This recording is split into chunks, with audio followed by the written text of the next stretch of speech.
Hello everyone. Hope you're having a nice day. Uh, this is a Today I'm going to be reviewing a book called Crime and Punishment by Fyodor Dostoyevsky. This is a completely unedited video of me trying to review the book, trying to summarize it. I have no script whatsoever. I'm just going to be speaking my thoughts. I have actually tried this video 2 to 3 times before, but due to technical issues, the audio couldn't be heard. So this is the fourth time I'm doing this. Before we start, I need to mention that I read the audiobook version of the book on YouTube for free, and I have left a link in the description to the audiobook, to the link to the video of the audiobook. It's a very good narration. You should really check it out. It's a bit long. It's In totality the book is 25 hours long. It's a long book, but it's worth the read. Secondly, I'm not going to be giving a very extensive summary of the book because many people have already done it, and in a shorter time than I could have possibly done. I'll leave a link to a short summary, a 10-minute summary of the book, which I didn't even think was possible. Anyways, uh, today, firstly, I'm going to be talking about the author, a brief note. Then I'll go on to talk about the book and the main aspects which I picked up from the book. So, firstly, about the author, Fyodor Dostoyevsky. He was a Russian author in the late 1800s, and what makes him interesting for me is that when he was young, he was arrested for maybe rioting or something. I don't remember, but he was put on trial for shooting. He was about to be shot, executed, when at the last moment a guard came in with a court order to stop that, and so he was saved at the last second, and then he was a prisoner for 4 years, I believe, and that gives him a very unique perspective compared to other authors. And Dostoevsky just is a very well-renowned name in psychology, in psychological literature, you can say, because he delves into the most important questions which most people feel uncomfortable to talk about. So that's why I like the author. I'm going to read some more books of from him in the future. You should also check it out. Now about the book itself, Crime and Punishment. So the book revolves around this young law student called Roger Romanovich Raskolnikov. He's a very intelligent, very capable student. I think he's maybe 23 years old. You can say, I am not sure. Anyways, he's been living in Saint Petersburg for the past 3 years. He's been living alone. Uh, he has a mom and a sister who are working away from Petersburg, who are working to make money so that he can go to school. Uh, so Raskolnikov is a very interesting character. You see him, basically all his thoughts. You know all his thoughts, and the beginning of the book, the very first chapter, he says he basically hints at the prospect of a murder. Now, as you know, I mean, you don't know yet. I mean, I don't know, whatever. uh, Raskolnikov commits a murder in the book. Uh, that's what the book is about: his crime and his punishment. So Raskolnikov has a theory that some people, some extraordinary men, are should be allowed to breach the walls of law so as to commit an action which is for the betterment, for the greater good of the society. So that's his theory, and he believed that he was one of those men. So there's this old pawnbroker woman. She's the worst kind of human being you can imagine. She she ruins anybody's life who she touches. She's greedy. She feeds off the poor. She has accumulated a lot of wealth out of greed, and Raskolnikov thinks that she's just a hindrance to society. Not just useless, a hindrance. It would be a lot better if I killed her and then distributed all the wealth among the poor and those who actually need it. And so he does that. He murders her and he robs her, and unfortunately her half sister walks in on the murder, and her half sister is actually a very gentle woman. She uh, she's she used to do all the work, all the housework, all the chores for the old woman, and the old woman used to treat her basically like a slave. But since she witnessed Raskolnikov committing the murder, he had to murder her as well. So he murders her and robs her and gets away with it. He escapes the building, uh, and goes home without anybody doubting him in particular, at least at that point. But the thing is that he doesn't use the money. He's too scared to use it, or he doesn't want to use it, I don't know. But he doesn't use the money, he throws it away. He doesn't even give it to the poor because there may be suspicions that how did he get so much money so fast. Anyways, uh, so he goes on for some amount of time without any suspicion, and many people around him are talking about the murder. Everybody is uh, curious as to who murdered the old woman, and he during all this time, before, during, and after the murder, he is very ill. He is in a feverish state. He doesn't sleep, doesn't drink anything. He's being forced to eat. Uh, so he's in this feverish delirium. And whenever somebody mentions the murder, he uh, unexpectedly changes his mood from tired to extremely maniacal, you can say. So that's very not suspicious, but something which the other people notice as well.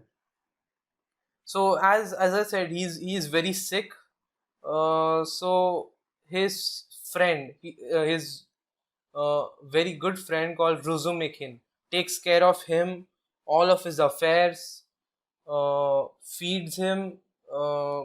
When his mother and sister arrive to St. Petersburg, he finds them a lodging, takes care of them as well. So he's one of the best friends you can imagine. But every time Ruzumikin does some act of kindness towards Raskolnikov, Raskolnikov just keeps saying, "Stop torturing me." So another thing which is interesting about Raskolnikov is that he doesn't like human interaction at all. He hates people, antisocial behavior. Is apathic toward people, but this is also, it's not just excuse me, it's not just that he's antisocial it's not that he's antisocial towards everyone.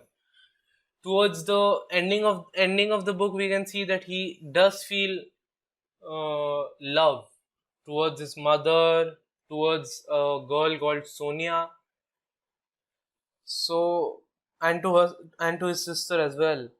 He thanks Ruzumikin again and again. So it's not that he's completely antisocial, but he hates most people. and hates how dumb they are, how ignorant they are. So, mm, yeah. One second, let me just. So he commits the murder, and after that, a few weeks or so, he is feeling a mental turmoil. He is completely aghast at what he's done, but he doesn't regret it too much. At least when he's in, at least afterwards, he doesn't regret it. So, anyways, he confesses because he's in such turmoil, he can't stand it anymore. And because there's another guy, an officer called Pyotr Petrovich. He's suspicious of Raskolnikov, not because there's any evidence pointing to him, but he has read Raskolnikov's article that which had his theory that some people are naturally superior to others, and that they are allowed to commit crimes like murder and all. So he read that article and was very interested by it.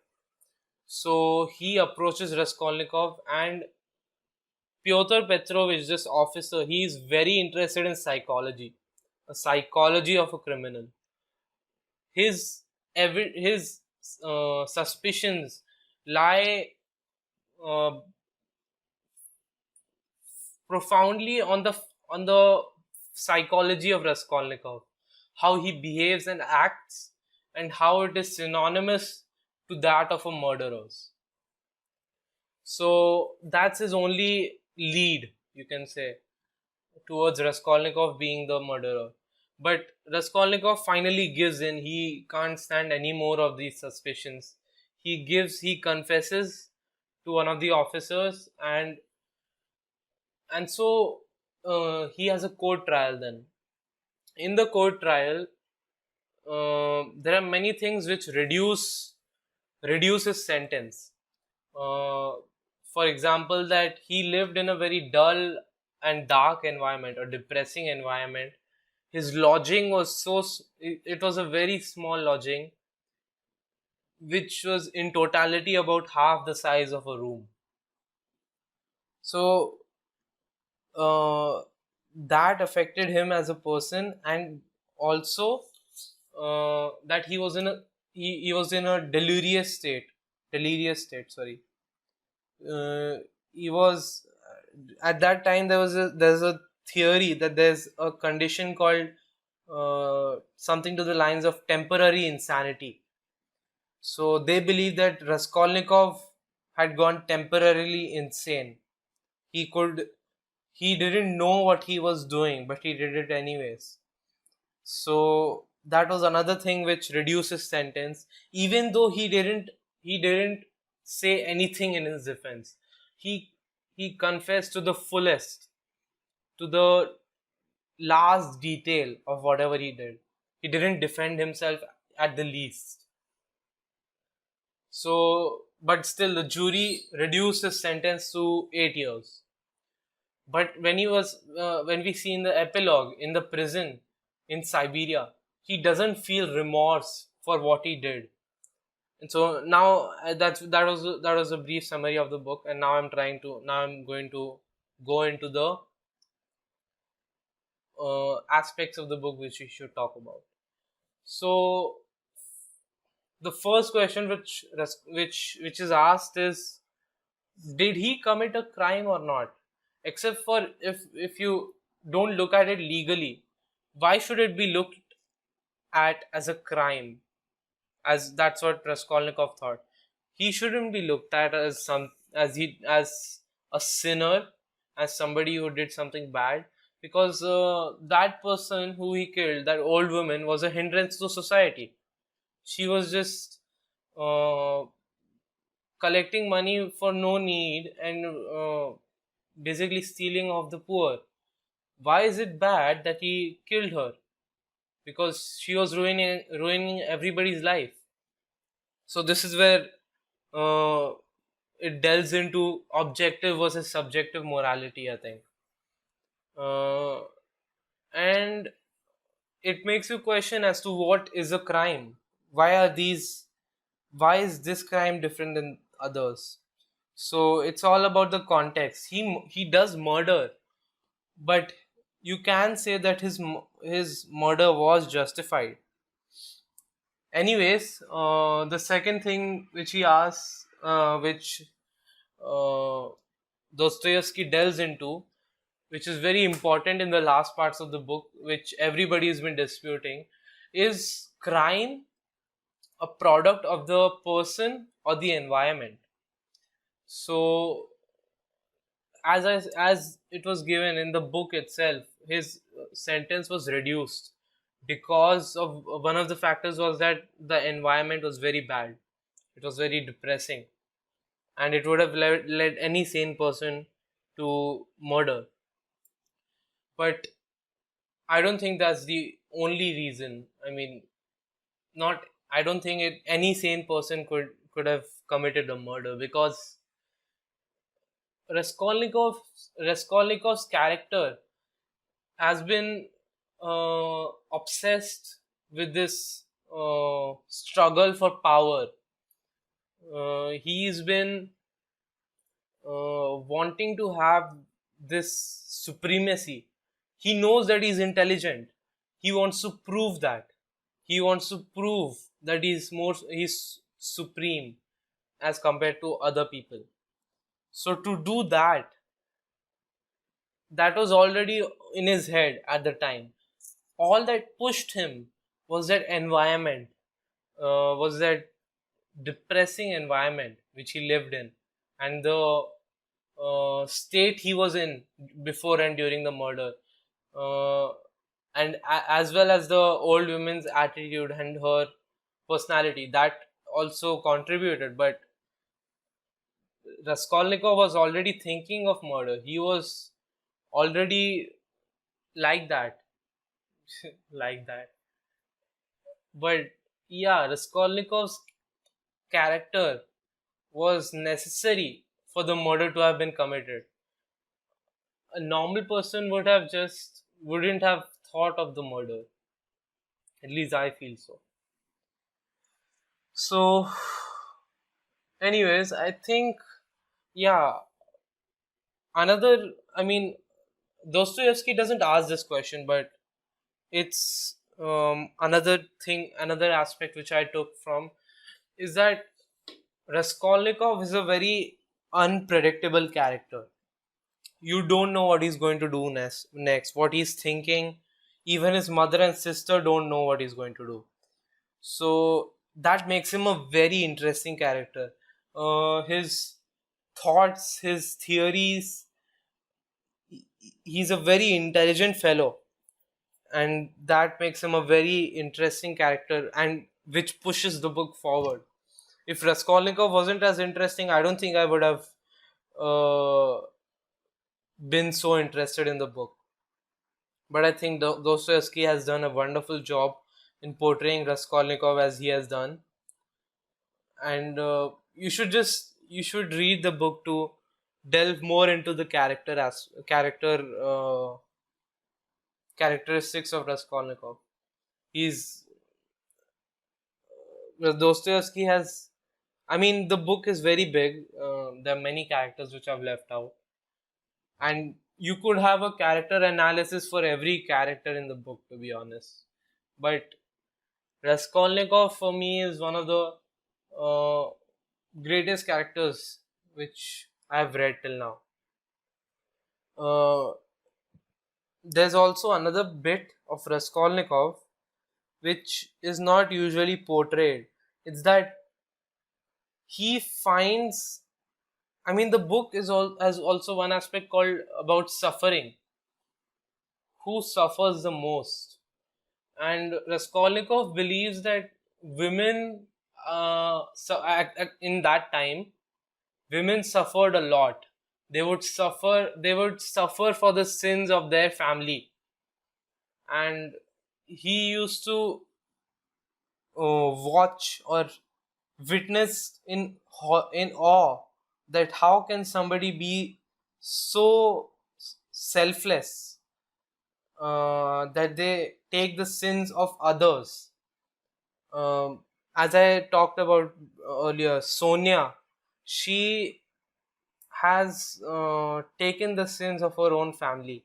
She, I mean, not even her family, her half family, you can say. She's a very generous person, and she plays a very important role in Raskolnikov confessing. And I think I can't do her justice just by talking.